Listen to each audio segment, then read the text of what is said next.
Hello guys, आप सबका स्वागत है मेरे यूट्यूब चैनल में। तो आज की कहानी है गरीब भाई और अमीर भाई की दीपावली। तो चलिए शुरू करते हैं कहानी को। उससे पहले आप सबको हैप्पी दीपावली। गरीब भाई और अमीर भाई की दीपावली। गरीब भाई और अमीर भाई की दीपावली। बहुत समय पहले की बात है। एक गांव में दो भाई रहते थे। बड़ा भाई बहुत अमीर था जबकि छोटा भाई गरीब था। बड़े भाई के पास धन दौलत, जमीन जायदाद और बहुत सी संपत्ति थी।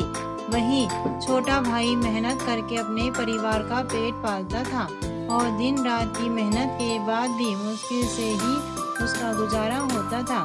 दीपावली का त्यौहार आने वाला था और चारों ओर खुशी का माहौल था। सभी लोग अपने घरों की साफ सफाई, सजावट और पकवान बनाने में जुटे थे। गरीब भाई की पत्नी ने उससे कहा, इस बार दीपावली पर हमारे पास कुछ भी नहीं है, बच्चों को भी कोई उपहार नहीं दे पाएंगे। ये सुनकर गरीब भाई उदास हो गया। उसने सोचा कि शायद उसका बड़ा भाई उसकी मदद कर सकता है। गरीब भाई अपनी पत्नी के कहने पर बड़े भाई के पास गया और कुछ मदद की विनती की। बड़े भाई ने गरीब भाई की बात सुनी और मुस्कुराते हुए कहा, भाई मैं तुम्हारी मदद तो कर सकता हूँ, लेकिन यह तुम्हारी आखिरी बार की मदद होगी। इसके बाद मुझसे कुछ मत मांगना। गरीब भाई ने सिर झुकाकर सहमति दे दी। बड़े भाई ने उसे एक पुरानी टूटी फूटी कोल्हू की मशीन दी और कहा, इसमें तुम्हें जो चाहिए वह मांग सकते हो, लेकिन याद रखना जो चाहो उसे पाने के लिए मेहनत करनी पड़ेगी। गरीब भाई ने उस कोल्हू को घर लाकर उसकी सफाई की और उसे चलाने की कोशिश की। जैसे ही उसने कोल्हू को घुमाना शुरू किया, उसकी आंखों के सामने चमत्कार हो गया। उस कोल्हू से आटा, चावल, मिठाई और तरह तरह के पकवान निकलने लगे। गरीब भाई बहुत खुश हो गया और उसने अपने परिवार के साथ मिलकर दीपावली मनाई। इस बार उसकी दीपावली भी अमीर भाई की तरह धूमधाम से मनाई गई।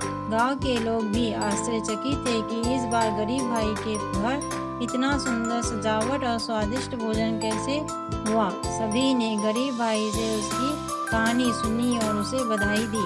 अमीर भाई को जब यह सब पता चला तो उसे अपने दिए हुए उपहार पर पछतावा होने लगा। उसने सोचा कि उसने जो कोल्हू देकर छोटे भाई की मदद की थी वह उसकी खुशियों का कारण बन गई। धीरे धीरे अमीर भाई का दिल पिघलने लगा और उसने गरीब भाई के साथ प्यार और सहानुभूति से पेश आना शुरू किया। इस प्रकार उस दीपावली पर अमीर और गरीब दोनों भाइयों ने साथ मिलकर त्योहार मनाया। इससे दोनों के बीच के मनमुटाव दूर हो गए और उनके दिलों में सच्चे प्रेम की ज्योति जल उठी। कहानी से सीख, असली खुशी बांटने में है और अपने से कमजोर की मदद करने से ही असली संतोष मिलता है।